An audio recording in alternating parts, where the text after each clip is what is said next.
ద్వితీయోపదేశకాండం 33:25. ఇనుపవియు, దేవునికి స్తోత్రం కలుగును గాక, ఆశీర్వదించినటువంటి ఆ పాదరక్షకులు ఎలాంటివనంట? ఇనుపవి. ఇనుము దేనికి సాదృశ్యం? బలానికి సాదృశ్యం. దేనికి సాదృశ్యం? బలానికి సాదృశ్యం. ఈరోజు ప్రతి ఆత్మీయుడు, ప్రతి ఆత్మీయురాలు దేవుని నుండి బలము పొందిన వారిగా ఉండాలి. దేవునికి స్తోత్రం కలుగును గాక.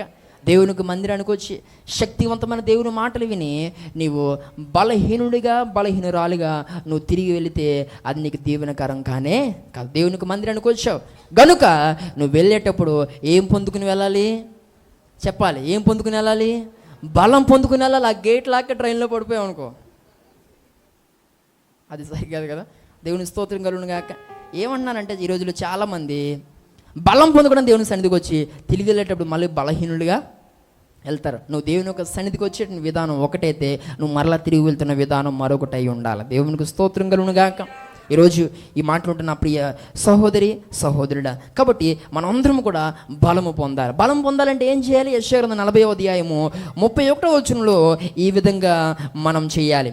దేవుని బలం మనం పొందుకోవాలని అంటే మనం ఇలా చేయాల్సిన వారమై ఉన్నాం. యెషయా 40:31 చదువుదాం. యెహోవా కొరకు ఎదురు చూచేవారు నూతన బలం పొందుదురు, వారు పక్షిరాజు వలె రెక్కలు చాపి పైకి ఎగురుదురు, అలయక పరిగెత్తుదురు, సొమ్మసిల్లక నడిచిపోవుదురు. దేవునికి స్తోత్రం కలుగును గాక.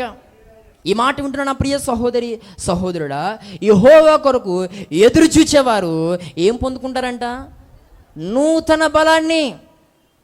నూతన బలం. ఆ నూతన బలం అనే దగ్గర ఏమంటే ఇంగ్లీష్లో చేంజ్ ఆర్ ఎక్స్చేంజ్ అనేటువంటి మాట ఉంటుంది. చూడండి, మన కొంపలకి పాత సామానుడు వస్తాడు, వచ్చి ఆడు ఏం పట్టుకెళ్ళిపోతాడు? పాతి. ఏమండి ఏదో ఒక రోజు నువ్వు వెళ్ళిపోతావు దానికి. ఎందుకో చెప్తాను, చివరిలో చెప్తాను. నువ్వెందుకు ఆ బండిలోకి వెళ్ళిపోతావు అంటే చెప్తాను, చివరిలో మాట్లాడతాను, వినండి. అసలు ఇనుము కోసమే కదా మనం వింటున్నాం, సబ్జెక్టే చివరిలో మాట్లాడు. సరే, ఏం చెప్తున్నాడు ఇంతకీ? పాత సామానుడు కదా.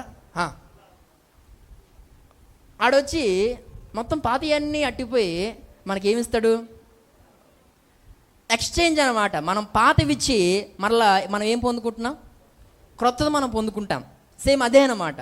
ఇక్కడ వాడబడినటువంటి ఆ నూతన బలము ఏ యొక్క ఆలోచనతో దాన్ని మనం అర్థం చేసుకోవాలి అని అంటే, దేవుని కొరకు ఎదురు చూచేవారు ఎవరైనా నూతన బలం పొందుకుంటారని ఉంది కదా. దాని అర్థం ఏంటనంటే, దేవుడు నీ బలహీనతను తీసుకుని ఆయన బలాన్ని నీకు ఇస్తాడట. గట్టిగా చప్పలు కూడా దేవుడు నామను మహిమపరచండి. ఈరోజు నీ బలహీనతను ఆయన తీసేసుకుంటాడు. ఎక్స్చేంజ్ అనమాట. నీ బలహీనతను ఆయన తీసుకుని ఆయన బలాన్ని ఏం చేస్తాడు? నీకు ఇస్తాడు. ఈరోజు ఈ ప్రత్యేకమైన సమయంలో ఈ మాట్లాడుతున్న ప్రియ సహోదరి, సహోదరుడా, మనం దేవుని కొరకు ఎదురు చూచేవారిగా మనం ఉందామా? దేవుని కొరకు మనం ఎదురు చూచేటువంటి వారిగా మనం ఉండగలిగితే నూతన బలం మనం పొందుకుంటే పిల్లరా, పక్షి రాజు వలె మనం ఏం చేస్తామంట? రెక్కలు చాపి పైకి ఎగిరిపోతామంట. ఏమండి, అలా ఎగిరి దేవుని మందిరానికి వచ్చేస్తే పర్లేదు, కానీ ఎగిరాటి ఎటో పోతేనే ఇబ్బంది. ఈరోజు చాలామందికి దేవుడు రెక్కలు ఇచ్చిన తర్వాత ఏం చేస్తున్నారు? ఎటో ఎగిరిపోతున్నారండి.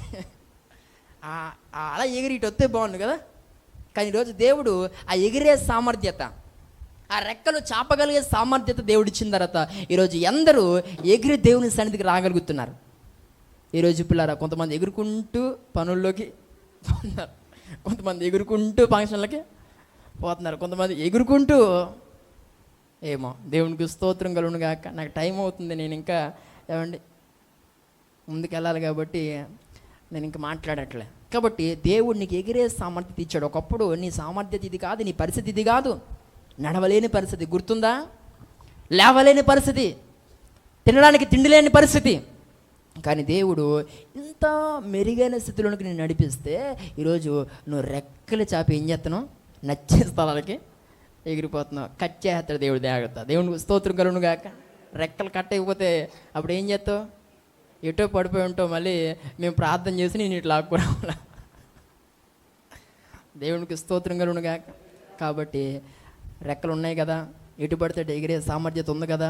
ఏమండి ఎట్టి ఎగిరినా ఎవడు అడగట్లేదు కదా అని అనుకుంటే ఏమంటే అది బుద్ధి పొరపాటే. దేవునికి స్తోత్రం కలుగును గాక. ఈ ప్రత్యేకమైన సమయంలో ప్రభు మాట్లాడుతున్న మాట ఏంటనంటే, నీవు దేవుని బలాన్ని పొందుకోవాలంటే దేవుని వైపు చూస్తూ, దేవుని కొరకు ఎదురు చూస్తూ నువ్వు అటువంటి అనుభవాలను ముందుకు కొనసాగేటువంటి పరిస్థితి ఉండాలి. దేవునికి స్తోత్రం కలుగును గాక. ఈరోజు పిల్లరా, మనం ఏది సాధించాలన్నా, ఏది మనం పొందుకోవాలన్నా దేవుని బలం మనకు చాలా అవసరం. దేవుని బలం మనకు చాలా అవసరం. ఈరోజు నీవు అడిగితే దేవా నాకు నీ బలం కావాలి అని అడిగితే దేవుని బలం నీ మీదకి దిగి వస్తే నువ్వు మానవ బలముతో చేయలేనిది ప్రతిదీ దేవుని బలముతో నువ్వు చేయగలిగిన కృపను నా ప్రభు నీకు అనుగ్రహిస్తాడు. గట్టిగా చప్పలు కూడా దేవుని నామమును మహిమపరచండి. నువ్వు దేవుని బలాన్ని పొందుకుంటే నీ బలముతో నువ్వు చేయలేని ప్రతి పని నువ్వు చేయడానికి దేవుని బలం కృప చూపుతుంది. దేవుని బలం ఆ విషయంలో నీకు సహకరిస్తుంది, నీకు సహాయపడుతుంది. కాబట్టి గుర్తుపెట్టుకోవాలి, మన బలంతో మనం ఏమీ చేయలేం. పౌలు అంటాడు, నన్ను బలపరచు వాని అందే. ఏంటా మాట అర్థం? దేవుని బలము నన్ను బలపరచకపోతే నేనేం చేయలేను అన్నాడు పౌలు. అంతటి దేవుని సేవకుడే ఆ మాటతో పిల్లరా ఆ దేవుని బలాన్ని డిఫైన్ చేసి మాట్లాడితే ఇక మనము ఎంతటి వారమండి? ఈరోజు మన బలం వల్ల ఏది సాధించలేం. దేవునికి స్తోత్రం కలుగును గాక. మనం ఏది సాధించాలన్నా దేవుని హస్తమే మనల్ని ఏం చేయాలా చెప్పాలా, మనల్ని ఏం చేయాలి? బలపరచాలి. ఒకానొక సమయంలో ఏలియా అదేవిధంగా ఆహాబు వీళ్ళిద్దరూ కర్మేలు పర్వతం మీద ఉన్నారు. వెంటనే అక్కడున్న పరిస్థితిని అంతా కూడా ఏలియా ప్రవక్త గమనించి ఆహాబుతో ఇలా అంటాడు. ఏమనంటే, ఇక్కడ పరిస్థితి అంతా కూడా కొంచెం ప్రతికూలంగా ఉంది, చాలా భయంకరమైన వర్షం ఈ స్థలంలో పడేలాగా ఉంది, పడబోతుంది. కాబట్టి నువ్వు ఈ స్థలం నుండి బయలుదేరి నువ్వు యెజ్రెయేలునకు నువ్వు వెళ్ళిపో అని ఏలియా ప్రవక్త చెప్పిన వెంటనే ఆహాబు ఆ మాట వినిన తోడనే వెంటనే తన రథమును సిద్ధపరుచుకుని ఆ కర్మేలు పర్వతము నుండి యెజ్రెయేలు పట్టణానికి పిల్లర ఆ ప్రాంతానికి పిల్లర ఆహాబు గుర్రములను రథమును సిద్ధం చేసుకుని పిల్లర వెళ్ళిపోయినట్లుగా మనం చూస్తాం. అయితే పిల్లర ఈ యొక్క ఆహాబు కర్మేలు నుండి ఆ యెజ్రెయేలునకు వెళ్ళినటువంటి ఆ దూరం ఎంత అని అంటే ఎగ్జాక్ట్గా 40 km 40 కిలోమీటర్ల పిల్లరా ఈ యొక్క రథం మీద ఆహాబు బయలుదేరి ప్రయాణం చేసి ఆ యెజ్రెయేలు ఆ గుమ్మము యొద్ద దిగగానే అక్కడ ఎవరు ఉన్నారట? ఏలియా ఉన్నాడట. దేవునికి స్తోత్రం కలుగును గాక. వెంటనే మనోడికి బుర్రపాడు. కర్మేలు పర్వతం దగ్గర భయంకరమైన వర్షం పడబోతుంది, నువ్వు ఇక్కడి నుంచి బయలుదేరితే మంచిదని చెప్పింది ఎవరు? ఏలియా. ఆ మాట విన్న వెంటనే బయలుదేరి యెజ్రెయేలుకి వస్తే 40 కిలోమీటర్ల దూరం, మళ్ళా ఇక్కడికి వస్తే ఇక్కడ ఎవరు ఉన్నారు? ఏలియా ఉన్నాడు. ఎవరన్నా బుర్రగొక్కుని అన్నీ అంటాడట. ఏమన్నానంటే, ఇదేంటి నాకు రథాలు ఉన్నాయి కాబట్టి నేను వేగంగా ఈ స్థలానికి నేను రాగలిగాను, నీకు రథాలేవేమి లేవు, నువ్వు ఎలాగొచ్చావు అంటే ఇలా అన్నాడట. ఆ మాట చదవండి, రాజుల మొదటి గ్రంథము 18వ అధ్యాయము 46వ వచనం. రాజుల మొదటి గ్రంథము 18వ అధ్యాయము 46వ వచనంలో పిల్లల ఆహాబుకు ఏలియా ఇచ్చినటువంటి సమాధానం చదవండి. యెహోవా హస్తము ఏలియాను బలపరచగా అతడు నడుము బిగించుకుని ఆహాబు కంటే ముందుగా పరిగెత్తుకుని పోయి యెజ్రెయేలు గుమ్మమునొద్దకు వచ్చాను. దేవుని స్తోత్రం కలుగును గాక. మనోడేమో గుర్రం మీద రథాల మీద వచ్చాడు, మనోడేమో నడానికి మరి ఏం కట్టాడు? అది సున్నియో సీరో తెల్లదు కానీ మొత్తానికి టవలో మరొకటి ఏడో తెల్లదు కానీ నడుము బిగించుకున్నాడట. వెంటనే ఏలియాని యెహోవా హస్తం ఏం చేస్తుందంట? బలపరిచిందంట. ఇక లంకించుకున్నాడట పరువు. దేవుని స్తోత్రం కలుగును గాక. మనోడి కంటే గట్టిగా వచ్చేసాడు. ఏ దారిని వచ్చేసాడో తెలదు కానీ ఆహాబు రాకముందే అక్కడ గుమ్మం కాడ ఉన్నాడు. ఎలాగొచ్చావని అడిగితే వెంటనే ఏమంటాడంటే, యెహోవా హస్తం నన్ను ఏం చేసింది. ఈరోజు పిల్లరా గమనించాలి, ఆహాబుకు సిద్ధపరచబడినటువంటి గుర్రాలు ఉన్నాయి, రథాలు ఉన్నాయి. పిల్లరా, ఏదైనా చేయగలిగినటువంటి క్యాపబిలిటీ ఉంది, కానీ అతడు సాధించలేని విజయాన్ని ఏ రథములు, ఏ గుర్రములు, ఏ సామర్థ్యత, ఏ పరపతి అయినటువంటి ఒక సామాన్యుడు ఏలియా అత్యధికమైన విజయాన్ని సాధించగలిగాడు. దేవుని స్తోత్రం కలుగును గాక. ఎందుకు ఈ విషయాన్ని జ్ఞాపకం చేస్తున్నానంటే, ఈరోజు ప్రియ సహోదరి సహోదరుడా, దేవుని యొక్క ముఖ్య ఉద్దేశం ఏంటి అనంటే, ఈరోజు మనము దేవుని కొరకు ఎదురు చూచేవారిగా మనం ఉంటే పిల్లరా, మనకు ఏది అవసరం లేదు పిల్లరా.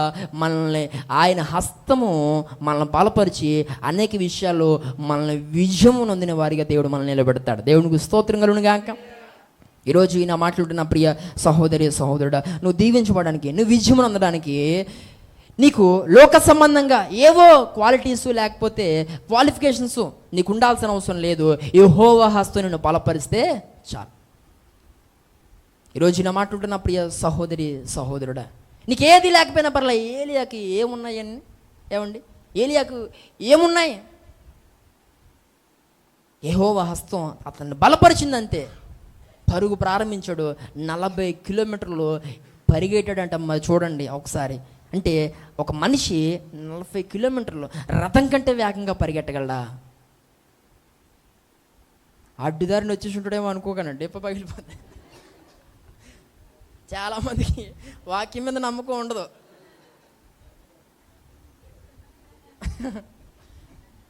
షార్ట్ కట్ అయి ఉంటుందండి అని అనుకోద్దే. ఆ కాలం వేరేది, ఒకటే దారి. దేవునికి స్తోత్రం కలుగును గాక. మనకంటే కార్పెంటర్ కాలనీకి వెళ్ళాక సింతల నుంచి ఒక దారి, బస్ స్టాండ్ వెనక నుంచి ఒక దారి, ఇన్ని దారులు ఉండవు. దేవునికి స్తోత్రం కలుగును గాక. అప్పుడు ఒకటే దారి, ఎవరు వెళ్ళాలంటే ఇంకా ఆ దారినే వెళ్ళాలి. ఏమండి, గుర్రానికి కూడా ఆనుండదు మనోడు వెళ్ళడం, అంత గట్టిగా పరిగెట్టాడు. దేవుని స్తోత్రం కలుగును గాక. ఎందుకు ఈ విషయం చెప్తున్నానంటే, దేవుని హస్తం నిన్ను బలపరిస్తే పరిస్థితులన్నీ అలా ఉంటాయి. దేవునికి స్తోత్రం కలుగును గాక. ఈరోజు నీవు ఎలాంటి పాదరక్షలను ధరించాలి అంటే, ఇనుము వంటి పాదరక్షలు నువ్వు ధరించాలి. ఈ యొక్క ఆశ్చర్య వేసుకున్నటువంటి ఆ జోడు ఎలాంటి జోడట? ఎలాంటి జోడు? రబ్బర్ జోడా? క్రాక్సా? నైకా? ఏమండి, పెరగన్నా? వీకేసీ ప్రైడా? మరేంటి? ఏమండి, ఏంటి? ఇనుముతో ఉన్నటువంటి పాదరక్షకులు. దేవునికి స్తోత్రం కలుగును గాక.